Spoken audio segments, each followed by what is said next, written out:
Quick video for you today. We're going to look at 4 key points to remember when it comes to strength training for endurance athletes or specifically cyclists.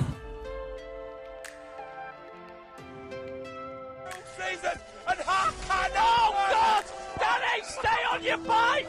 And you know, your legs are burning and you don't want to turn around anymore. And you know, if somebody now attacks, you're going to be like blown out of the water, but you just go, no, I just keep going, just keep going. Point number 1, don't overcomplicate things. Trying to overcomplicate movement patterns by combining different movements into one exercise, such as a lunge with a press with your arms or something like that, just does those muscle groups an injustice because everything will be compromised in that lift. Yes, you might be saving time by combining an exercise, but what you aren't doing is focusing on the quality of each component, and that is what we're after when we come into the gym.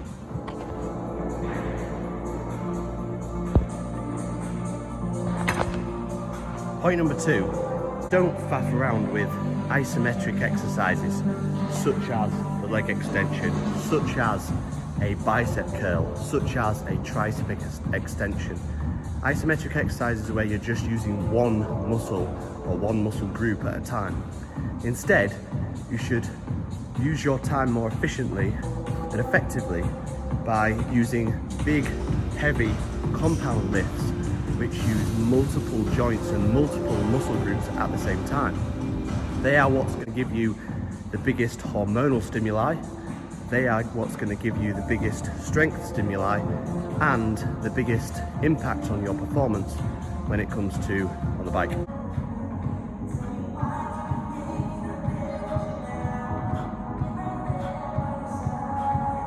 Point number 3 is keep the volume low. What we're not wanting to do as endurance athletes trying to do some strength work is to work on the endurance side of the spectrum. Because we do a lot on the bike, we'll have a good endurance performance. What we want to do as endurance cyclists is to work at the other end of the spectrum, so on the strength end of the spectrum. And to do that, we keep the volume low, we keep the intensity high, and we keep the quality high. We look for low rep ranges, we have decent rest periods between those sets, and typically we keep the sets anything between 2 and 3 sets I would recommend for most people. What that will do is it'll focus on the strength component, focus on the quality of the movement pattern, and not fatigue ourselves the same way we do as the bike. You should never be in the gym feeling like you're getting a few extra reps in at a compromise for the movement patterns and a compromise for the quality and integrity of the movement. Because not only is that going to likely cause injury, but also you're not going to get the strength component you're not going to train those movement patterns effectively and efficiently the way that we want them to be trained. The last tip is please remember that progress in the gym is never linear. Yes, you might get 3, 4, 5 weeks or 3, 4, 5 sessions on the trot where you've seen progress and the weight's going up and you're feeling mint, but there will always be weeks when you go into the gym and it's just not happening. Sometimes you will be able to understand exactly why that is. For example, you had a bad night's sleep the night before, or you've done too much, you need a rest, or it's been a hard week on the bike, whatever it might be. Some weeks you'll step into the gym and you'll think that everything should be fine, and it's just not happening.